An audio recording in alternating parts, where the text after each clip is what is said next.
Pittsburgh, I have good news. You can visit the Franco Harris statue without having to go past security at the new airport. But let's take a walk from the airside terminal to the new part of the terminal that is connected to it. So in the past, you had to take the people mover. That is no longer necessary.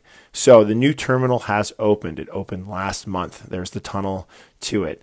That portal actually goes from between gates C and D. So those offshoot parts of the terminal, if you know the Pittsburgh airport map, it looks like it acts. A and B are a little bit longer. D and C are not. So previously you had to take the people mover underground. So let's look at what it looks like now. They have these drywalled kind of bulkhead things over the entrances. Kind of funny looking at it now. It's like looking at a museum. There's still work and things like that going on down there, but interesting looking at the old tiling and stuff down there. They've since covered the escalators, at least up here, for debris and things like that with that scaffolding. Look at the last one here too. It's kind of funny. Think about the millions of passengers that probably passed through that over the years. This terminal opened in 1992. It took about 13,000 acres of farmland to do it. It replaced the Greater Pittsburgh International Airport. So now what happens? You have that portal there. So all these things that were over here are no longer there. This is the strangest part of the terminal experience for me. As you just walk out, I couldn't believe it. I go, oh, that's where you leave? Because I'd only previously entered it with that tunnel, which is very cool, by the way. I had to take another little lap just to take it all in.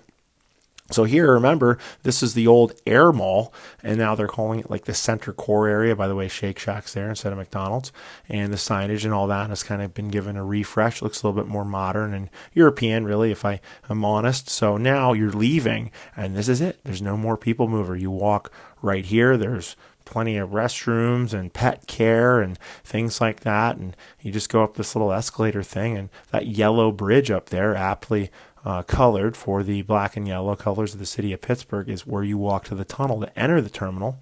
But here you go through these gates, like if you've been in Europe and things like that, they have these types of gates. They have them in the United States too, but I feel like I've run into it more across the pond. Now you're in baggage claim.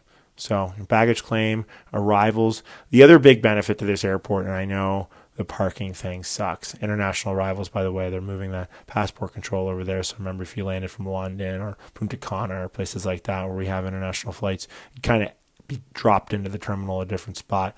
There's the Franco Harris statue. So people have been asking where it is. Here it is. It has its own area. So you can come and venerate that statue without having to go through security and maybe take a look at a new airport in the process. But then here, Conmigo Coffee, right in the center area of the new terminal. So you can even grab a cup of joe if you're waiting on a friend, family, or loved one, and check out the Alexander Calder Mobile.